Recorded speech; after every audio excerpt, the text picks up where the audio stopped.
I don't know where the devil they could be. Oh, darling, have you seen Pickering? You do look nice. I saw Colonel Pickering, and Henry, I am most provoked. I've heard you brought a common flower girl from Covent Garden to my box. Darling, she'll be all right. I've taught her to speak properly, and she's under strict orders as to her behavior. She is to stick to 2 subjects, the weather and everybody's health. Sort of a fine day and how do you do, and not let herself go on. Help her along, darling, and you'll be quite safe. Safe? To talk about our health in the middle of a race? Well, she has to talk about something. Henry, you're not even dressed for Ascot. I changed my shirt. Where's the girl now? Being pinned. Some of the clothes we purchased for her didn't quite fit. I told Pickering we should have taken her with us. You're a pretty pair of babies playing with your live doll. Oh, Mrs. Eynsford Hill. Damn, are these people with you? Mrs. Higgins, is this your celebrated son? I'm sorry to say that my celebrated son has no manners. He may be the life and soul of the Royal Society soirees, but he's rather trying on more commonplace occasions. Colonel Pickering, you're just in time for tea. Thank you, Mrs. Higgins. May I introduce Miss Eliza Doolittle? My dear Miss Doolittle. How kind of you to let me come. Delighted, my dear. Mrs. Eynsford Hill, Miss Doolittle. How do you do? How do you do? Lord and Lady Boxington, Miss Doolittle. How do you do? How do you do? And Freddie Eynsford Hill. How do you do? How do you do? Miss Doolittle. Good afternoon, Professor Higgins.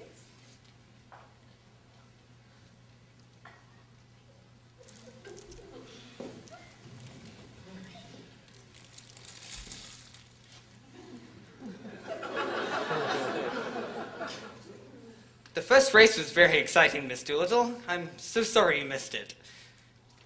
Will it rain, do you think? The rain in Spain stays mainly in the plain.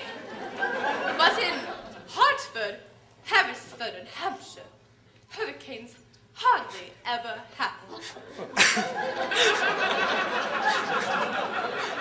How awfully funny. What was wrong with that young man? I bet I got it right. Smashing. I do hope there won't be any unseasonably cold spells. It brings on so much influenza, and our whole family is susceptible to it. My aunt died of influenza, so they said. But it's my belief they'd done the old woman in.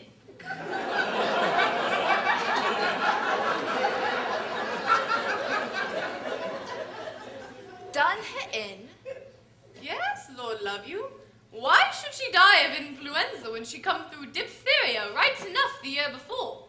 Fairly blue with it she was. They all thought she was dead. But my father, he kept ladling gin down her throat.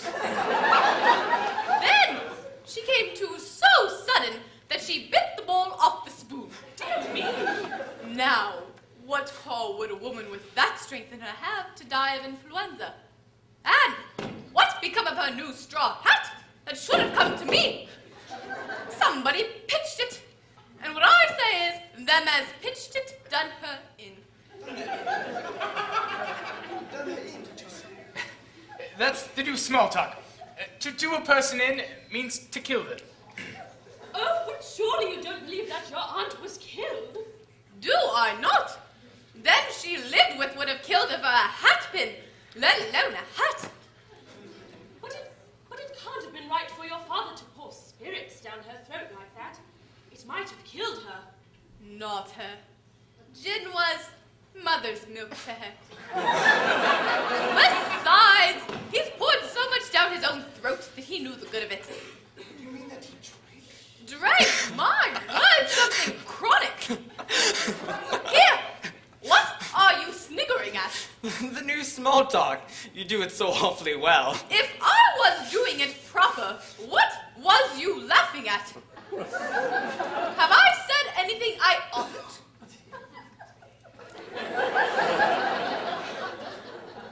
Not at all, my dear. Well, that's a mercy anyhow. But I always say... I don't suppose there's enough time to place a bet before the next race. Come, Miss Doolittle. I'm afraid not, Colonel Pickering. I have a bet on number 7. I would be so happy if you would take it. You'll enjoy the race ever so much more. That's very kind of you. His name is Dover.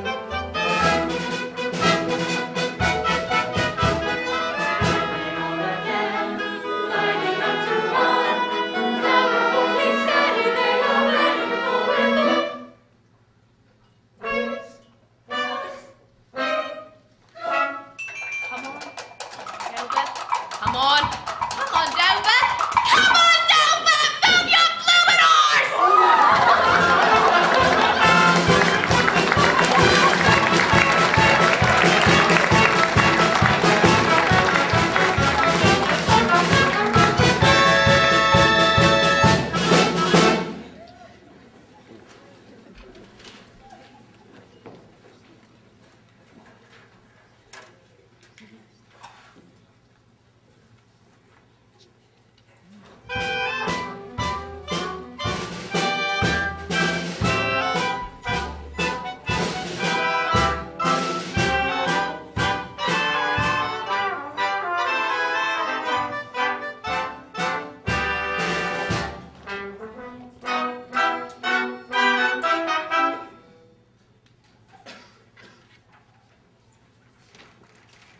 Excuse me, sir. I know this is Wimple Street, but could you tell me what 27A is? Right there. Oh, yes, thank you.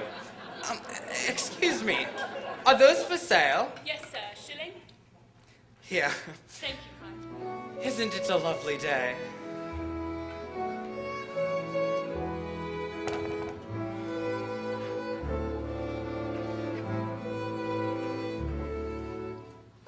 When she mentioned how her aunt bit off the spoon, she completely done me in, and my heart went on a journey to the moon when she told about her father and the gin, and I never saw more enchanting fuss than the moment when she shouted, "Move your bloomin'!" Yes, sir?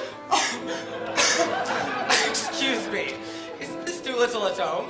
Whom shall I say is calling? Freddie Einsford Hill. If she doesn't remember me, tell her I'm the chap who was sniggering at her. Yes, sir. And would you give her these? Yes, sir. You needn't rush. I want to drink in the street where she lives. Yes, sir.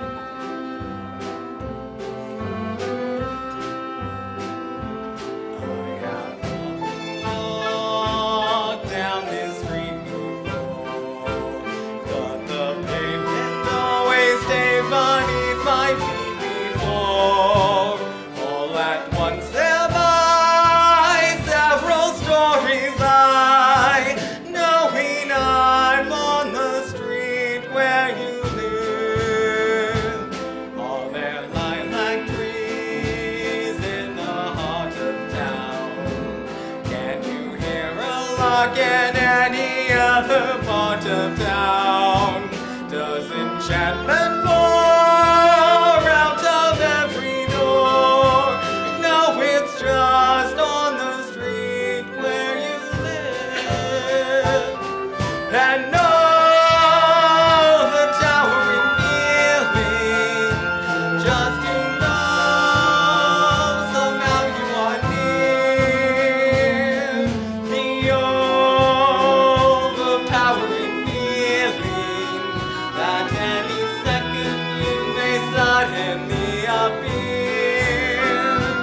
People stop and stare, they don't bother me.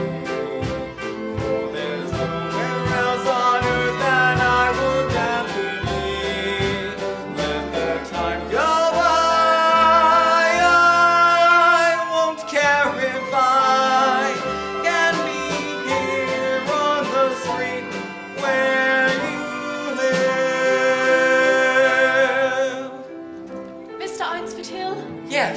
terribly sorry, sir. Miss Doolittle says she doesn't want to see anyone ever again. But why? She was magnificent. Magnificent. Are you sure you have the right address, sir? Certainly. Tell her I'll wait. But it might be days, sir. Even weeks. But don't you see? I'll be happier here. Evil dolphins they don't bother me. For there's nowhere else on earth that I would rather be. Let the time go by. I won't care if I bring me here on the street where you live.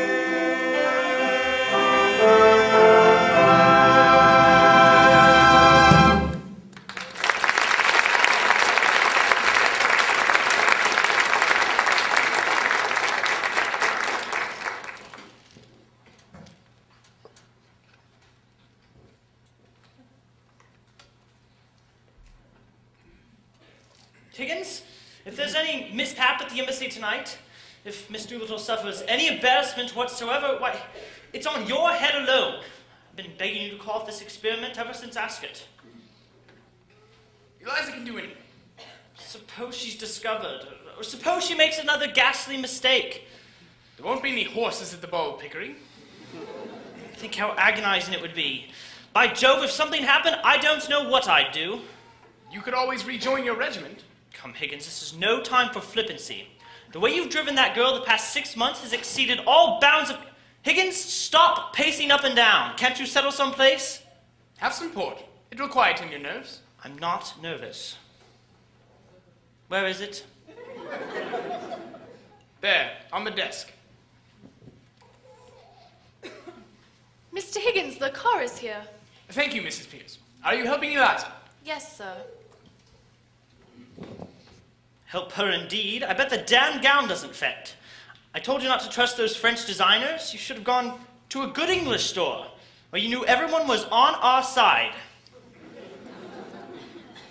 Have a little port. No, thank you. It will quiet your nerves. No, thank you. Are you so sure she'll retain all you've hammered into her? We shall see. Suppose she doesn't. Then I lose my bet. Higgins, you know what I can't stand about you? It's your confounded complacency. In a moment like this, with so much at stake, it's utterly indecent that a man doesn't need at least a little port. And what of the girl? You act as if she doesn't matter at all. Rubbish, Pickering. Of course she matters. What do you think I've been doing all these months? What could be more important than taking a human being and turning her into a different human being by creating a new speech for her? Why, it's filling up the deepest gulf that separates class from class and soul from soul. She matters immensely.